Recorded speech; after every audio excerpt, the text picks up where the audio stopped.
This is section 3.3. This is part 2. We talked about the definitions of a slope and some various things we can tell just by the sign of the slope. Now I'm going to practice using some of the formulas.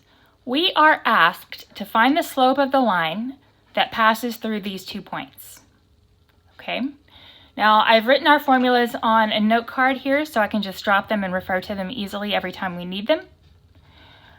So what I'm going to be doing, remember this is the basic understanding definition. Don't worry about this yet. We're going to use it in a bit, not yet.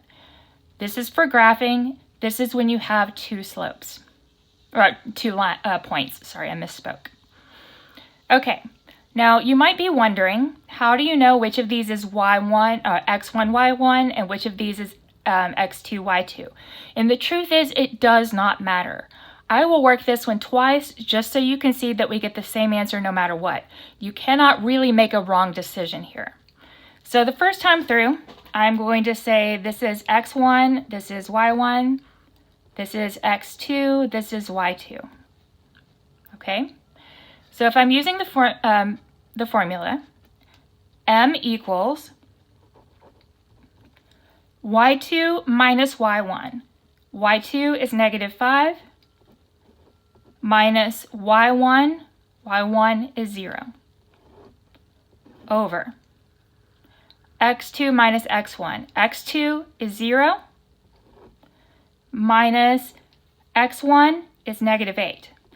Notice the parentheses here, and that's because we have some extra signs in here that I need to make sure I keep straight.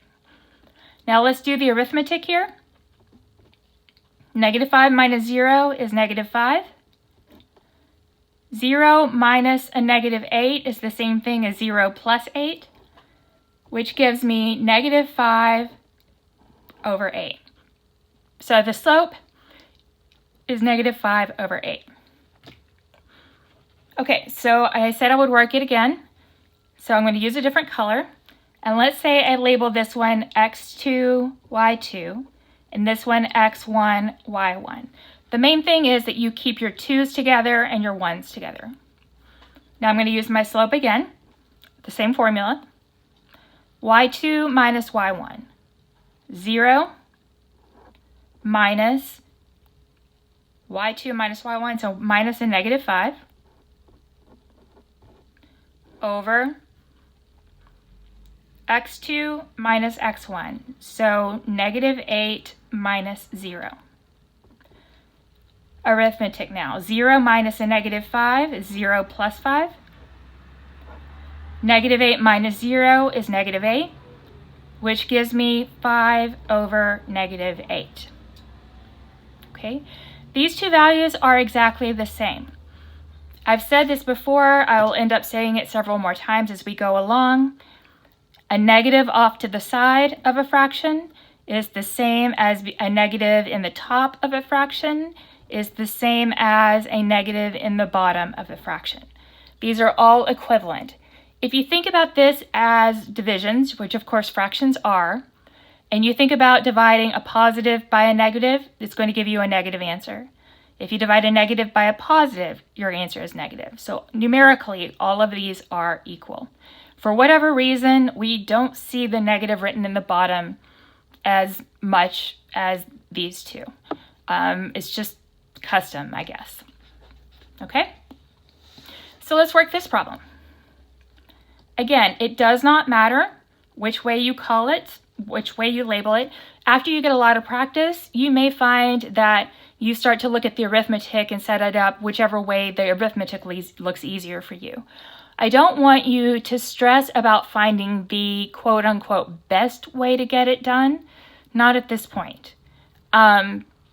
Because you're just trying to learn how to do it. With practice, you will be able to find the best way of doing it. Okay? All right. So x2, I have -2, 4 and -3, 7.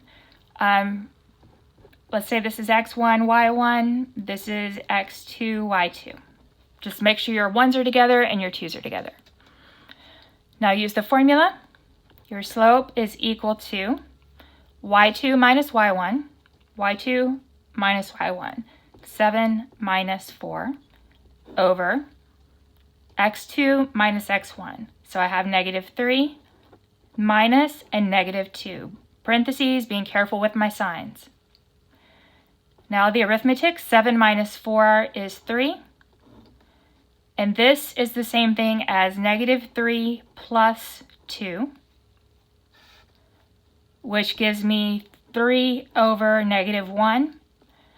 And if this were just a ratio, I would want to, probably, because of this custom here, take the negative and put it off to the side.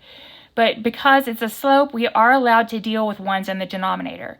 I can divide 3 by negative 1, and that gives me a negative 3. And because it's a slope and not a ratio, I'm allowed to lose the over 1. This is the answer they're going to be looking for. Now, is it wrong if you put negative 3 over 1? No. Is it the best way to get it written? Also, no.